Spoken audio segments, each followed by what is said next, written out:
Hello viewers, আসসালামু আলাইকুম।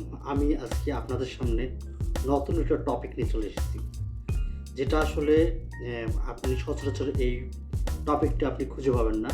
এরকম একটা টপিক নিয়ে এসে চলেছি, যেটা আসলে খুবই কম টাকায় খুবই কম টাকায় ইনভেস্টমেন্ট করে আপনি ব্যবসা করতে পারবেন। 2026 সালে যে ব্যবসা করে আপনি বুম করতে পারবেন, আপনি খুব খুব দ্রুত আপনি ব্যবসা করে স্বাবলম্বী হতে পারবেন। এরকম ব্যবসা আইডিয়া দিব। তাই আপনারা শেষ অবধি ভিডিওটা দেখবেন এবং শেষে একটা বোনাস টিপ রয়েছে। তাই আমি এমডি আহসান আহাদ, আমার সাথেই থাকুন, শেষ অবধি ভিডিওটা দেখতে থাকুন। 2026 সাল বিগত বছরগুলো থেকে চ্যালেঞ্জিং একটা ইয়ার। এই সালে আরও এর আগের যে বছরগুলো ছিল, আগের বছরগুলোতে প্রতিযোগিতা খুবই কম ছিল। আর 2026 সালে সে প্রতিযোগিতা ডে বাই ডে বাড়তেছে এবং প্রতিযোগিতার গতি আরও তীব্র থেকে তীব্রতর হচ্ছে, যেটা আসলে আমাদের জন্য, সবার জন্য কষ্টকর হচ্ছে। 2026 সালে এসে অনেকে বেকার যুবক, তারা কিছু করতে পারতেছে না। চাকরির বাজারে খুবই মন্দা একটা ভাব। যারা আসলে চাকরি করতেছে তাদের জন্য চাকরি হচ্ছে, যারা একবারে বেকার, যারা ফ্রেশ, তাদের আসলে কোনো স্কিল নেই, যারা একবারে নতুন রিসেন্ট পড়াশোনা করে শেষ করে বেরোচ্ছে, তারা আসলে তেমন কোনো চাকরি করতেছে না। আর আমরা সবাই কিন্তু চাকরি করতেছি।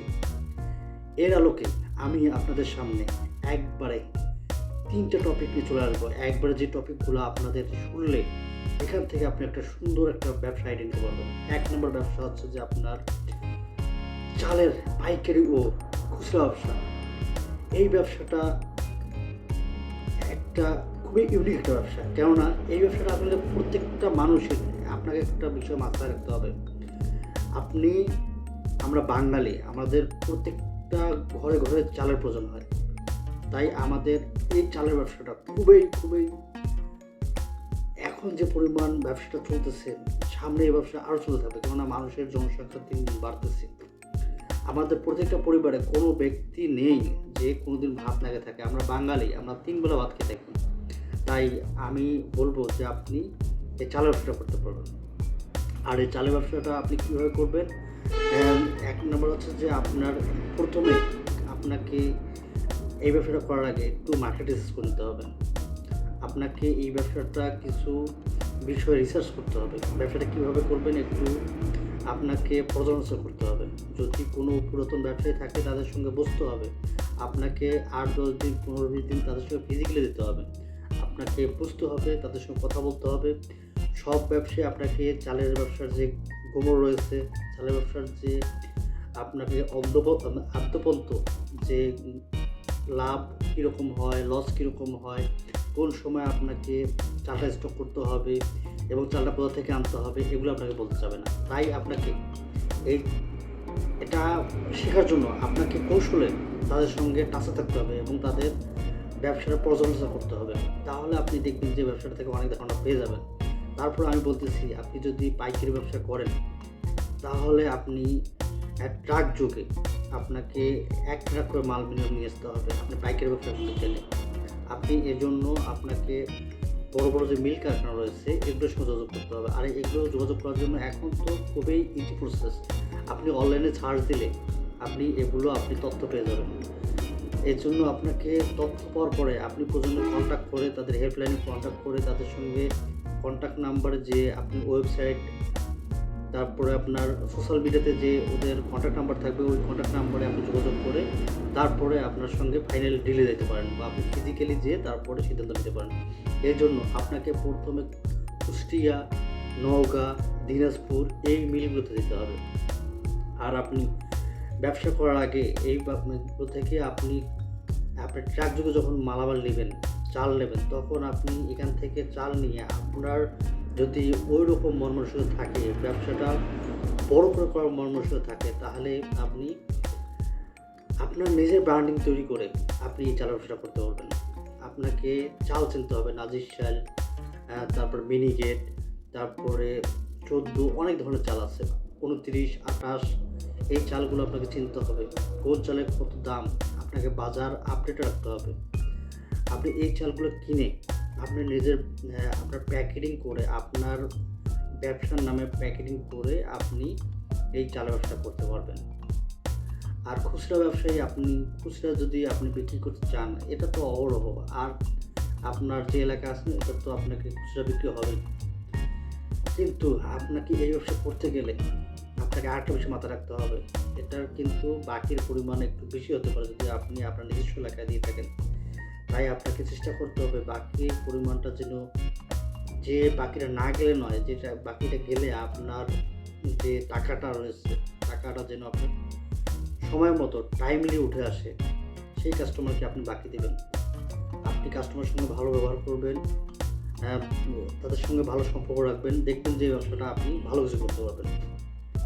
এরপরে যে ব্যবসাটার কথা বলবো, সেই ব্যবসাটাও কিন্তু আপনার 2026-এ এসে বুম করবে। সেই ব্যবসাটা হচ্ছে আপনার রড সিমেন্টের ব্যবসা। দেখুন, এটা চলছে 2026 সাল।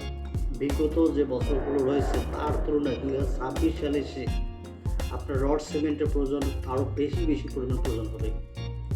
দেখুন, সামনে ইলেকশন রয়েছে, আর ইলেকশনের পরেই কিন্তু এই ব্যবসাটার আরও বুম করবে। অনেকে ইলেকশনের অপেক্ষা রয়েছে যে তারা রড সিমেন্টে তাদের একটা চাহিদা রয়েছে। তারা কিন্তু এখন বড় ধরনের আবাসন কনস্ট্রাকশনে কাজ করার সাহস পাচ্ছে না, সামনে কি হতে যাচ্ছে। আর এটাই সুযোগ, আপনি এই ব্যবসাটা করতে পারেন। আর যদি আপনার আগে ধারণা থেকে থাকে তাহলে তো আপনি কথাই নেই। এখানে আমি সেম কথা বলবো, আপনি ব্যবসাটা করার আগে আপনি একটু মার্কেট রিসার্চ করে নেবেন, এটার লাভ লস এবং প্রফিট মার্জিন কেমন হয় সেটা জেনে নেবেন। আপনাকে এটার ডিলারশিপ ব্যবসা নিতে গেলে আপনার অনেক টাকার প্রয়োজন হবে, তাই আপনার একটু টেকনিক করে চলতে হবে। আপনি টেকনিক করে বড় যে ডিলার রয়েছে সেই বড় ডিলারের সঙ্গে যোগাযোগ করে আপনি সাব ডিলার নিতে পারেন, যেটা আসলে আপনার 5-10 লাখ টাকার মধ্যে হয়ে যাবে। তাহলে আপনি সুন্দরভাবে তাদের সঙ্গে সম্পর্ক বজায় রেখে আপনি সেটা করতে পারবেন। আপনার সাথে সিমেন্ট রড দুইটা আপনি একই দোকানে রেখে দিতে পারবেন, যেখানে আসলে আপনি যে এলাকায় ব্যবসা করবেন ওই এলাকায় যে দেখবেন যে বড় বিল্ডিং কোথাও হচ্ছে, তাদের সঙ্গে একটু মাধ্যম হয়ে হোক বা আপনার সেলস পারসন মানে আপনি লোক নিয়োগ করে দেওয়া হোক, আপনি থার্ড পার্টির মাধ্যমে হোক, যে কোনো মাধ্যমে তাদের সঙ্গে যোগাযোগ করার ব্যবস্থা করবেন এবং তাদের সঙ্গে সম্পর্ক বজায় রাখবেন। আরও একটা প্লাস পয়েন্ট রয়েছে, যদি আপনি ওই এলাকার আপনার বড় যে ডিলগুলো পড়ে এরকম যে মিস্ত্রি রয়েছে তাদের সঙ্গে আপনি সম্পর্ক রেখে, তাদের সঙ্গে যোগাযোগ রেখে আপনি এই ব্যবসাটা আরও উচ্চ শিখরে নিয়ে যেতে পারবেন। এরপরে যে ব্যবসাটার কথা বলবো, একদম একটা ইউনিক ব্যবসা, যে ব্যবসাটা আসলে আপনার কারো প্রয়োজন পড়বে না, আপনার নিজের মেধা খাটিয়ে আপনি স্কিল ডেভেলপ করে আপনি এই ব্যবসা করতে পারবেন। সেটা হচ্ছে আপনার শেয়ার মার্কেট এবং স্মার্ট ইনভেস্টমেন্ট ব্যবসা। এই ব্যবসাটাকে আপনাকে দেখবেন যে বাংলাদেশে শেয়ার মার্কেট রয়েছে, যেখানে টিএসসি ওয়েবসাইট গেলে আপনি সার্চ করলে বুঝতে পারবেন। এটা হচ্ছে ঢাকা স্টক মার্কেট একটা ওয়েবসাইট, আর এটা হচ্ছে শেয়ার মার্কেট ব্যবসার একটা মার্কেট প্লেস। এখানে আপনি ভালো কোম্পানি ব্লু চিপ শেয়ারগুলো আপনি যদি কিনে আপনি পোর্টফোলিও তৈরি করতে পারেন, যেখানে আপনার এই শেয়ারগুলো, যেমন আমি কয়েকটা শেয়ার নাম বলে দেবো, যে শেয়ারগুলো আপনার পোর্টফোলিওতে আপনি যদি কিছু নাও বোঝেন পারফরমেন্স থেকে শুরু করেন, এটা আপনি যে কোনো অ্যামাউন্ট দিয়ে শুরু করতে পারবেন। এখানে যে আপনার লাখ টাকা লাগবে এমন কিছু না, আপনি এটার জন্য 10,000, 5,000, 15,000, 20,000 এরকম অ্যামাউন্ট দিয়ে শুরু করতে পারবেন। আপনি প্রয়োজনে প্রতি মাসে 10,000 টাকা করে জমান। এখানে আপনি এই টাকাটা আপনি শেয়ার মার্কেটে ভালো শেয়ারে ইনভেস্টমেন্ট করেন। যেমন আমি নামগুলো বলতেছি, 1 নম্বর হচ্ছে আপনার স্কোয়ার ফার্মা।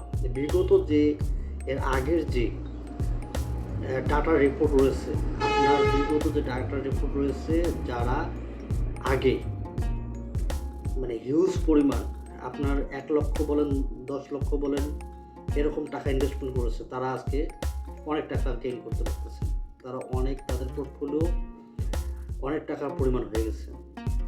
তাই আমি বলবো যে শেয়ারগুলোর নাম বলতেছি, এই শেয়ারগুলো আপনারা যদি আপনার হাতে ডায়েরি থাকে বা নোটপ্যাড থাকে, আপনি এটা লিখে নিতে পারেন। যেমন 1 নম্বরে বলবো আপনার গ্রামীণ ফোন শেয়ার। দেখুন, আপনাকে এই শেয়ার মার্কেটে ইনভেস্টমেন্ট করতে গেলে আপনাকে ধরে নিতে হবে, ওয়ারেন বাফেটের মতো চিন্তা করতে হবে। আপনার যেগুলো প্রয়োজন অবশ্যই বেশি, এই কোম্পানিগুলোতে ইনভেস্টমেন্ট করতে হবে। এই কোম্পানিগুলো হচ্ছে আপনার Square Pharma, GP, Berger, Marico, Robi, City Bank, BRAC Bank, IDLC Finance PLC, এগুলোতে আপনি ইনভেস্টমেন্ট করেন। আপনি প্রত্যেকটা মান্থ ওয়াইজ প্রয়োজনে আপনি প্রতি মাসে 10,000, 15,000, 20,000 করে আপনি টাকা জমান, এই স্টকগুলো কিনে রাখুন। দেখবেন আপনি 5 থেকে 10 বছরের মধ্যে আপনি একটা ইনভেস্টমেন্ট করতে, একটা ব্যবসা করতে গেলে যে 10-20 লক্ষ টাকা লাগে, এতগুলো টাকা ইনভেস্টমেন্ট না করে আপনি এই শেয়ারগুলোতে ইনভেস্টমেন্ট করুন। আপনি 5 থেকে 10 বছরের মধ্যে আপনি নিজেকে আপনি চিনতে পারবেন না যে আপনার কী হচ্ছে। আপনার যেটা হওয়ার কথা ছিল, আপনি যে শেয়ারগুলোর নাম বলছি এই শেয়ারগুলো আপনার পোর্টফোলিও তৈরি করুন। দেখবেন যে আপনার সোনায় সোহাগা হয়ে যাবেন, অফুরন্ত টাকা আপনার কাছে চলে আসবে। আপনি বড় বড় স্বপ্ন, বড় বড় ড্রিম পূরণ করতে পারবেন। আপনাকে যে বোনাস টিপস দিতে চেয়েছিলাম, দেখুন আপনি যাই করতে চান না কেন, আপনাকে ধৈর্য সহকারে করতে হবে, আপনাকে করতে হবে, স্কিল ডেভেলপমেন্ট করে করতে হবে। তাই আমি আপনাদের কাছে বলতে চাচ্ছি যে আমার মতে যে আপনার সব থেকে, আপনি যদি কোনো কিছু করে থাকেন বা আপনি ব্যবসা বাণিজ্য চাকরি করে থাকেন, পাশাপাশি আপনি শেয়ার মার্কেট এবং স্মার্ট ইনভেস্টমেন্ট এটা শুরু করতে পারেন, আপনার লাইফ চেঞ্জ হয়ে যাবে। এরকম ভিডিও পেতে আমার চ্যানেলকে লাইক, কমেন্ট এবং সাবস্ক্রাইব করে পাশে থাকবেন। ততক্ষণ অবধি ভালো থাকবেন, নেক্সট ভিডিও আসার পর্যন্ত। আর আপনি কী রিলেটেড ভিডিও চান কমেন্ট করে জানাবেন। ততক্ষণ অবধি ভালো থাকবেন। আল্লাহ হাফেজ।